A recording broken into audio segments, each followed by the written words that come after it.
All right, class, so this is a pretty common type of ideal gas law problem, and when you're looking at it initially, you might not go to that. You might not think that that's an ideal gas law problem initially, but so I'll sort of try to break down sort of the strategy of this problem and my thinking and then solve it for you. So this question says calculate the density, so that is the first thing I'm going to sort of highlight here, of carbon dioxide.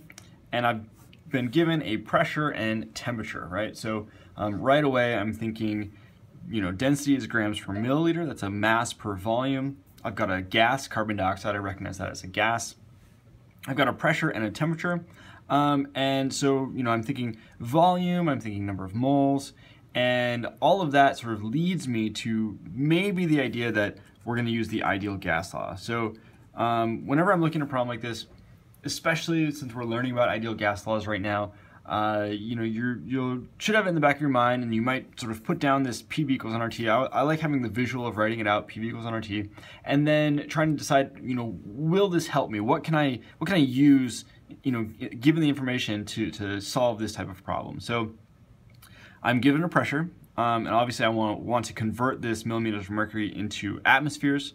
So the way that I would do that is I would write 752.4 millimeters of mercury, and I would times that by 1 atmosphere over 760 millimeters of mercury. My units of millimeters of mercury will cancel out, and that gets me to a pressure of 0.99 atmospheres. And I'm going to want to do that, right, convert to atmospheres, because I'm going to be using PV equals nRT, and I want to use atmospheres, right? That's the unit that I need to use there. For 55 degrees Celsius, I'm going to add 273, so 55 degrees Celsius plus 273, that gets me to 328 Kelvin. So this would be the temperature that I would use, and again, that's a really common mistake for people to make, is to not use Kelvin and to use Celsius instead when you're using PV equals nRT. So far I've got the pressure, I've got the temperature, R is the gas constant, so I have that. And what I don't have is my volume or my number of moles.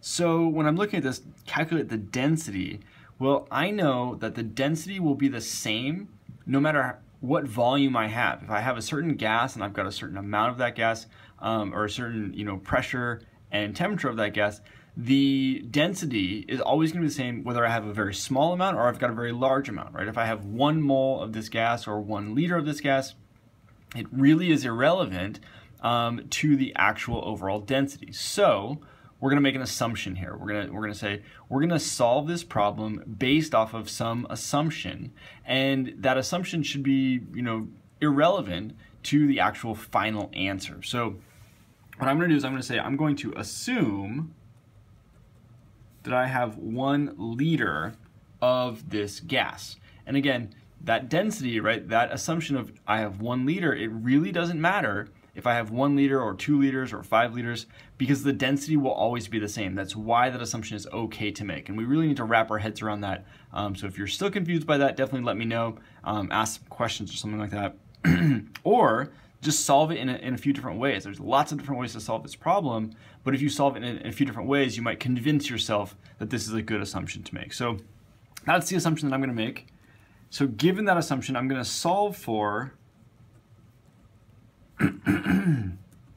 the mass of CO2 in 1 liter of volume, right? So I'm going to use PV equals nRT. So my pressure here is going to be 0.99 atmospheres. My volume, I'm assuming, is 1 liter. And we're going to assume that's exactly 1 liter. So we'd say we'd have infinite number of sig figs here, 1.00000 liters equals N. That's what we're looking for. That's going to be my number of moles, which I can then convert to mass for CO2. The universal gas constant, 0.08206. And then my temperature in Kelvin, which is 328 Kelvin. So using this, I can solve for N. And in this case, N is equal to 0.0368 moles of CO2. So under these conditions, 1 liter will give me, will require 0.0368 moles of CO2. Then I can convert this moles of CO2 into grams of CO2. So just using the molecular mass of CO2, 0.0368 moles of CO2 times 44.01 grams per 1 mole. My units of moles will obviously cancel out, and I get 1.62 grams of CO2. Now at this point in time, I really want you guys to be doing this exercise of annotating or sort of thinking about what does this represent? What does this value represent? What have we done this calculation for? And what does this value really tell us? So I'm going to annotate this by writing that this is the mass of CO2 that is present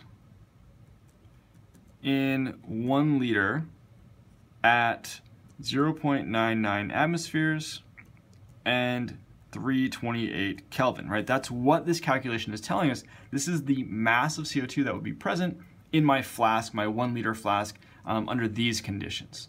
So then, to solve this final problem, I'm looking for the density. I'm looking for the grams per milliliter. Sometimes we'll be asking grams per milliliter. Sometimes we'll be asking grams per mole. Sometimes we'll be asking milligrams per milliliter. It really doesn't matter what we ask for, right?